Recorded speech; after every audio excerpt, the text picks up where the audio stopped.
Hi, Mohanlal Jithu Joseph ടീമിന്റെ ദൃശ്യം 3 റെക്കോർഡുകൾ തിരുത്തി കുറിക്കും എന്നുള്ളൊരു കാര്യം നമ്മൾക്ക് എല്ലാവർക്കും അറിയാം. ഏപ്രിൽ 2-നാണ് സിനിമ റിലീസ് ചെയ്യുന്നത്. സിനിമ പോസിറ്റീവ് ആണെങ്കിൽ മലയാള സിനിമയുടെ സകല കളക്ഷൻ റെക്കോർഡും ദൃശ്യം 3 ഭേദിക്കും. എന്തായാലും 500 കോടിക്ക് മുകളിലുള്ള ഒരു കളക്ഷൻ പ്രതീക്ഷിച്ചാൽ മതി എന്നുള്ള രീതിയിൽ തന്നെയാണ് പല ചർച്ചകളും വരുന്നത്. ആ രീതിയിൽ തന്നെയാണ് സിനിമയുടെ ബിസിനസ്സും നടന്നുകൊണ്ടിരിക്കുന്നത്. വിദേശത്ത് വമ്പൻ റിലീസാണ് സിനിമയ്ക്ക് വേണ്ടി പ്ലാൻ ചെയ്യുന്നത്. വിദേശ മാർക്കറ്റിൽ ഇപ്പോൾ മലയാള സിനിമയ്ക്ക് മികച്ച മാർക്കറ്റുണ്ട്. ആ മാർക്കറ്റ് കൃത്യമായി ഉണ്ടാക്കി കൊടുത്തത് എമ്പുരാൻ എന്ന സിനിമയാണ്. വിദേശത്ത് നിന്ന് മാത്രം എമ്പുരാൻ എന്ന സിനിമ 145 കോടി രൂപയാണ് നേടിയെടുത്തത്. അതായത് മിക്സഡ് റെസ്പോൺസ് വന്ന എമ്പുരാന് വിദേശ മാർക്കറ്റിൽ നിന്നും കിട്ടിയ കളക്ഷൻ 145 കോടിയാണ്. സിനിമയ്ക്ക് എങ്ങാനും പോസിറ്റീവ് ആയിരുന്നുവെങ്കിൽ തീർച്ചയായും 200 കോടിക്ക് മുകളിൽ എമ്പുരാൻ നേടിയെടുത്തേനെ. അപ്പോൾ എമ്പുരാൻ കാണിച്ചു തന്നത് മലയാള സിനിമയ്ക്കും വിദേശ മാർക്കറ്റിൽ വമ്പൻ കളക്ഷൻ നേടിയെടുക്കാൻ സാധിക്കും എന്നുള്ളൊരു കാര്യം തന്നെയാണ്. ആ ഒരു രീതിയിൽ തന്നെ ലോക തുടരും എന്നീ 2 സിനിമകളും വമ്പൻ കളക്ഷൻ നേടിയെടുത്തു. ഇപ്പോൾ ദൃശ്യം 3യുടെ വരവാണ്. റെക്കോർഡ് തുകയ്ക്കാണ് ദൃശ്യം 3 പല സ്ഥലത്തും വിറ്റിരിക്കുന്നത് എന്നുള്ളത് തന്നെയാണ്. വിദേശ മാർക്കറ്റിലേക്ക് മലയാള സിനിമകൾ വിൽക്കുന്നത്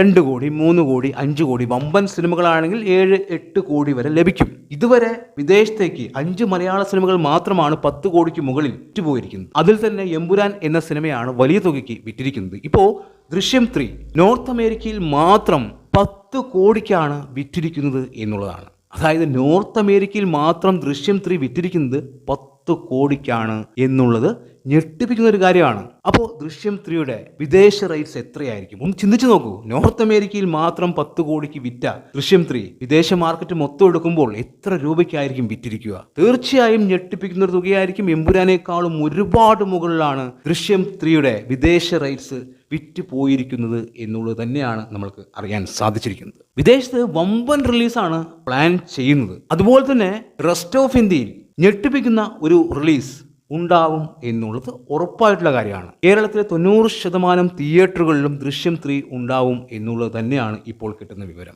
എമ്പുരാൻ എന്ന സിനിമ ആദ്യ ദിവസം 68 കോടിയാണ് കളക്ഷനായി നേടിയെടുത്തത് എങ്കിൽ ദൃശ്യം 3 അതിനും ഒരുപാട് മുകളിലേക്ക് പോകും എന്നുള്ളത് തന്നെയാണ്. ഇപ്പോൾ നമ്മൾക്ക് എല്ലാവർക്കും അറിയാം, ദൃശ്യം 3യുടെ ബഡ്ജറ്റ് വളരെ കുറവാണ്. ചെറിയ ബഡ്ജറ്റിൽ വരുന്ന ഒരു സിനിമയാണ്.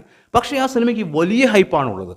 അതിനുള്ള പ്രധാനപ്പെട്ട കാരണം ദൃശ്യം 1ഉം 2ഉം തന്നെയാണ്. ആ 2 സിനിമകളും വളരെ മികച്ചതായിരുന്നു.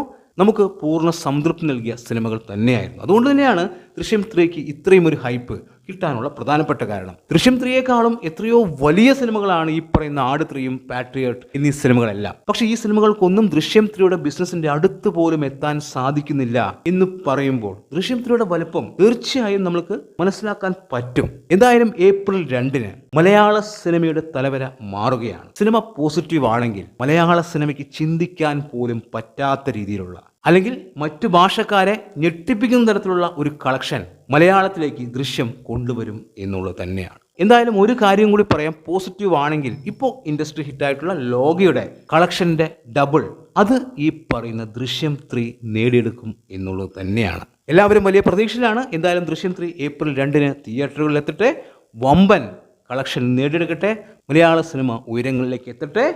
നിങ്ങളുടെ അഭിപ്രായങ്ങൾ കമൻറ്റായി രേഖപ്പെടുത്തുക. പുതിയൊരു വീഡിയോയുമായി കാണുന്നവരെ ബൈ ബൈ.